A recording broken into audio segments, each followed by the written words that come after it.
The main difference between ये जो तिपरा मोथा और सब लोग बोल रहे हैं कि तिपरा मोथा भी IPFT जैसा हो जाएगा गवर्नमेंट में आने के बाद, मैं आपको बताना चाहता हूँ कि मेन डिफरेंस क्या है।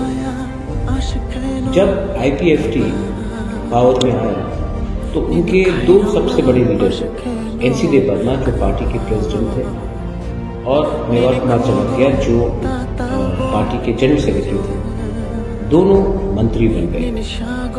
तो उस समय पार्टी से ज्यादा बड़ा मंत्री परिषद बन गया। तिपरा मोथा में मैंने एक बात से देखा है और सोचा है कि मंत्री जो भी बनेगा वो पार्टी से बड़ा नहीं। मंत्री का काम है कि हमारा आवाज कैबिनेट के अंदर ले जाकर उसको मजबूती से बोलना, ना कि कैबिनेट का आवाज हमें बोला जाए कि हमें क्या करना है।